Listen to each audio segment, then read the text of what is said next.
UPSC की तैयारी के 3 साल हो चुके हैं, 4 साल हो चुके हैं, 3 अटेम्प्ट दे चुका हूं, बट अभी भी सिलेक्शन नहीं हो रहा। अब क्या करूं, कौन सा रास्ता अपनाऊं, किस करियर को चुनूं, यह बड़ी समस्या है।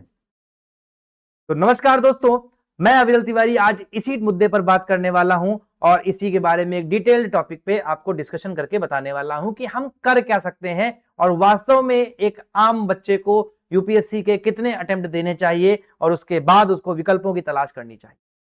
तो चलिए शुरू करते हैं। तो द मेंटर फैक्ट्री चैनल को एक बार सब्सक्राइब कर लीजिए, वीडियो को लाइक कर दीजिए और अगर वीडियो अच्छा लगे तो अपने दोस्तों तक शेयर भी कर दीजिएगा ताकि हम इस तरह के और वीडियोस भी ला सकें और यहां पर और चीजों के बारे में भी आपको जानकारी मिल सके। तो दोस्तों, आज के समय पे जो सबसे बड़ा सवाल हमारे सामने होता है वो ये होता है कि हम यूपीएससी की तैयारी तो कर रहे हैं, 2 साल हो चुके हैं, 3 साल हो चुके हैं, 3 अटेम्प्ट दे दिया, 4 अटेम्प्ट दे दिया, हमारा प्रीलिम्स भी क्लियर नहीं हुआ। अब मन में दुविधा यह है कि क्या हम और भी यूपीएससी की तैयारी करें, चौथा अटेम्प्ट दें, 5वां अटेम्प्ट दें या कुछ और विकल्पों की तलाश करें और फिर वापस आए इस तैयारी। तो देखिए, इस सवाल का जवाब बड़ा सिंपल सा है और इस सवाल का जवाब देने के लिए मैंने स्टूडेंट्स को 2 कैटेगरीज में डिवाइड किया। इसको ऑफेंड होने की जरूरत नहीं, इसको अन्यथा लेने की जरूरत नहीं है, लेकिन बस वास्तविकता को समझने की आवश्यकता है। मैंने 2 कैटेगरीज में स्टूडेंट्स को इस तरीके से डिवाइड किया है कि एक स्टूडेंट होता है जो मध्यम वर्ग से ऊपर वर्ग में आ रहा है, यानी कि उसके पास फैमिली बैकग्राउंड मजबूत है, उसके पास वो बैकअप है कि यदि वह सिलेक्शन प्राप्त नहीं करता है तो अपने जीवन में कुछ बेहतर कर पाएगा, वो व्यापार स्थापित कर पाएगा, वो बिजनेस कर पाएगा ताकि अपने जीवन को अच्छे तरीके से संचालित कर सके, या फिर उसने अपने कॉलेज के दिनों में इतने अच्छे कॉलेज से पढ़ाई की हुई है कि उसके पास कुछ स्किल है, उसके पास कोई डिग्री है, उस डिग्री और स्किल का प्रयोग करके वो कोई बेहतर नौकरी प्राप्त कर लेगा।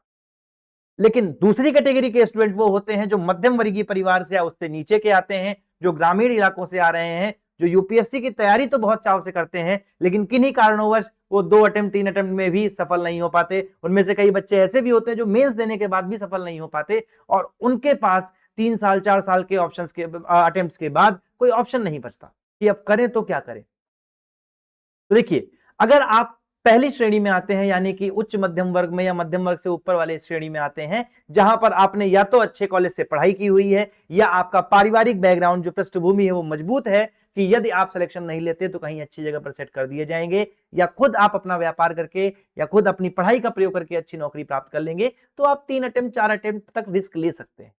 और आराम से अपनी तैयारी पर फोकस होकर काम कर सकते हैं। और वो जो मोटिवेशन वाली बात है कि नहीं मैं करूंगा तो यूपीएससी करूंगा, उसके अलावा कुछ नहीं करूंगा, उस फलसफे को आप प्रयोग कर सकते हैं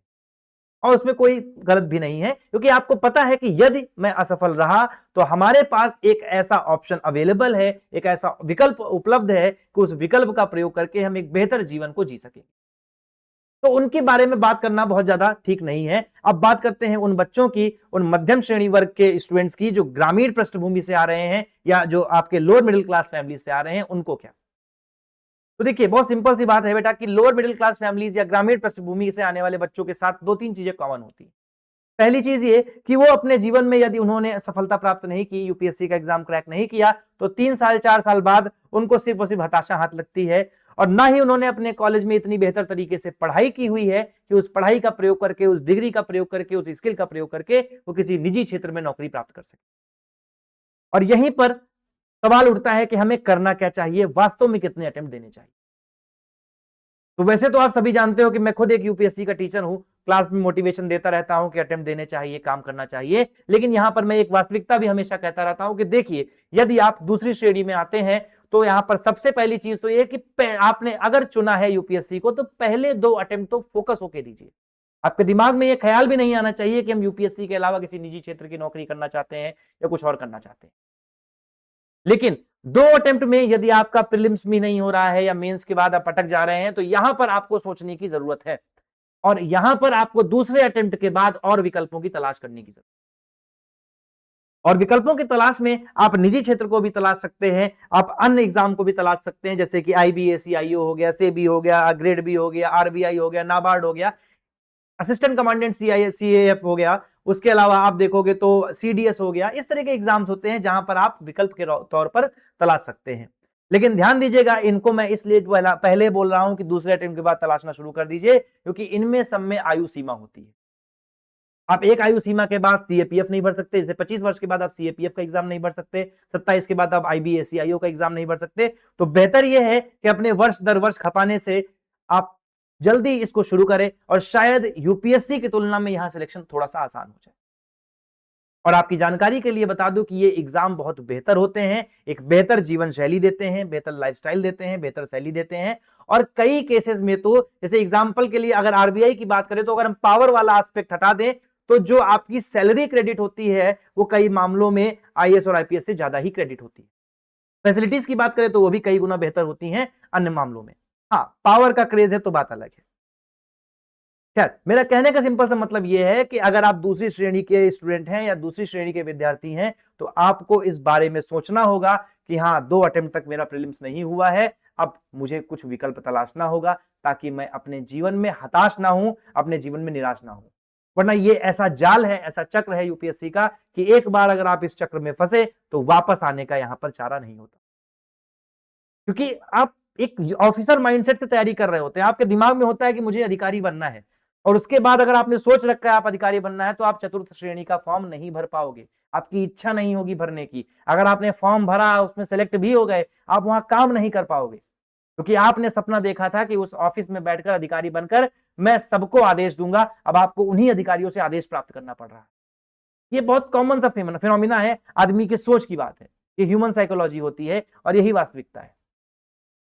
आप लोगों में से कई बच्चों ने मुझसे क्लासेस भी पढ़ी हैं, तो मैंने हमेशा क्लासेस में भी मोटिवेशन भी दिया है, लेकिन मैंने हमेशा वास्तविकता से रूबरू कराने की भी कोशिश की है। मैं कभी भी आपको ऐसा मोटिवेशन नहीं देता कि आप बिल्कुल आसमान चीर दो, आप धरती फाड़ दो और आप सिलेक्ट हो जाओगे। देखो, वास्तविकता यह है कि बेटा हर वो 3000 बच्चे,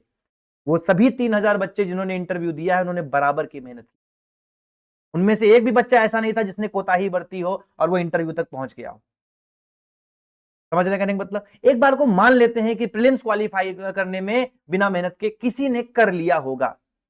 0.0001% का मैं मान लेता हूं, बट मेंस क्वालिफाई करने के बाद जो इंटरव्यू तक पहुंचा है वो रैंडम नहीं पहुंच सकता, आकस्मिक नहीं पहुंच सकता। उन सभी बच्चों ने बराबर की मेहनत की थी। हाँ, 2-4 मार्क्स इधर उधर हो गए, इसकी वजह से कोई लिस्ट के अंदर चला गया, कोई लिस्ट के बाहर चला गया, वो अलग चीज है। तो आप ये तो नहीं कह सकते कि उन्होंने मेहनत नहीं की थी, है ना। तो मेहनत अपनी जगह है, बट यूपीएससी की जो फाइनल लिस्ट है उसमें नाम आना अलग जगह है। इसीलिए मैं कहता हूं कि आप मेहनत करिए, मोटिवेटेड रहिए, लेकिन वास्तविकता से भी हमेशा रूबरू रहिए। इस तरह की बातें मैंने हमेशा क्लासेस में की हैं और उसी बारे में मैंने आज इस वीडियो में भी बताया है कि अटेम्प्ट किस तरीके से देना है। आप 2 अटेम्प्ट सीरियस दीजिए, 2 अटेम्प्ट के बाद अगर आपको लग रहा है कि नहीं हमें कुछ और देखना चाहिए या हमसे अभी नहीं हो पा रहा है, तो बेहतर है कोई नौकरी पकड़ लीजिए। आप पिछले कुछ सालों का डेटा भी देखेंगे तो कई बच्चे ऐसे हैं जो पहले सिलेक्टेड थे और उन्होंने किसी दूसरी नौकरी में काम कर रहे थे और बाद में उन्होंने यूपीएससी क्लियर किया। ये कोई बहुत बड़ी बात नहीं है। हर साल यूपीएससी सीएपीएफ में कई बच्चे ऐसे होते हैं जो सीएपीएफ के थ्रू बाद में यूपीएससी में हो जाते हैं, क्योंकि उनको टाइम मिल जाता है, एक माइंड से वो फ्री है कि उनको अब ये टेंशन नहीं कि नहीं हुआ तो क्या होगा, तो वो फ्री माइंड से ज्यादा अच्छे से तैयारी कर पाते हैं। लास्ट ईयर का मैं एग्जांपल आपको देता हूं। यूपी में मेरे ही सर्किल के, मैं दोस्त नहीं बोलूंगा, दोस्त तो नहीं थे मेरे, बट मेरी सर्किल के थे 8 लोग थे जो यूपी पीसीएस में अलग अलग पदों पर थे, इसमें 4 लोग एसडीएम थे और उन 8 का अगले ही साल यूपीएससी में अलग अलग पदों पर सिलेक्शन हो गया, क्योंकि वो मानसिक रूप से बिल्कुल फ्री थे, मुक्त थे, अब उनको ये टेंशन नहीं थी अगर यूपीएससी नहीं हुआ तो क्या हुआ, तो इसीलिए उन्होंने पूरी जान झोंक दी और उनका हो गया। तो इसीलिए इसमें कुछ गलत नहीं है यदि आप दूसरी प्रकार की नौकरी करना चाह रहे हो दूसरे तीसरे अटेम्प्ट के बाद, उसमें कुछ गलत नहीं है। मोटिवेशन अपनी जगह है, ये पिक्चरों को देख के जो मोटिवेशन आ रहा है, ये रील्स को देख के जो मोटिवेशन आ रहा है, इसकी वास्तविकता से, इसमें वास्तविकता को ढूंढो, इसके भ्रमजाल से निकलो और अपने आप को पहचान के काम करोगे तो बेहतर तरीके से जीवन जी पाओगे और इस भ्रमजाल से निकल पाओगे। मैं फिर से बता दूं, मैं खुद एक यूपीएससी का टीचर हूं, तो मैं मोटिवेट तो करूंगा, मेरा काम यही है, मेरी तो रोटी भी इसी से चलनी है, लेकिन फिर भी मैं ये चाहूंगा कि उन गलतियों को आप ना दोहराएं जो एक मध्यम श्रेणी के बच्चे अफोर्ड नहीं कर सकते। क्योंकि हमारे पास ये ऑप्शन नहीं होता कि हम 4 साल तैयारी करेंगे और जब बैक आएंगे, वापस निकल कर आएंगे, तो फिर से हमारे पिताजी ने इतना पैसा रख रखा है कि हम एक बिजनेस शुरू कर लेंगे। हमें 15-15 हजार, 10-10 हजार के लिए मोहताज होना पड़ जाता है। इसीलिए वास्तविकता में जीते रहिए। अगर आप पहली श्रेणी के स्टूडेंट हैं तो आप रिस्क ले सकते हैं, दूसरी श्रेणी में आते हैं तो 2 अटेम्प्ट दीजिए, 3 अटेम्प्ट दीजिए, और अगर आप मेंस तक पहुंच रहे हैं तो फिर 4-5 भी जाइए। लेकिन अगर आप प्रीलिम्स भी नहीं हो पा रहा है दूसरे तीसरे अटेम्प्ट तक, तो वहीं पर रुक जाइए, थम जाइए और आप दूसरे ऑप्शंस को तलाशिए। आप स्टेट पीसीएस जाइए, आईबीएसईआईओ, आरबीआई, बैंक, प्राइवेट जॉब्स, कहीं पर भी जा सकते हैं। आपके लिए अपार संभावना है। इवन अगर आप इसी में काम करना चाहते हैं कि नहीं हम तो जनता के लिए काम करना चाहते हैं, तो एनजीओ है आपके लिए, पब्लिक पॉलिसी सेक्टर है, पॉलिटिकल कंसल्टेंसी सेक्टर है, सीएसआर सेक्टर है। ये सारे के सारे सेक्टर्स आपके लिए खुले हुए हैं, नए क्षेत्र हैं, कंपटीशन कम है, मांग ज्यादा है, सैलरीज अच्छी हैं और यहां पर आप ग्रो कर सकते हैं।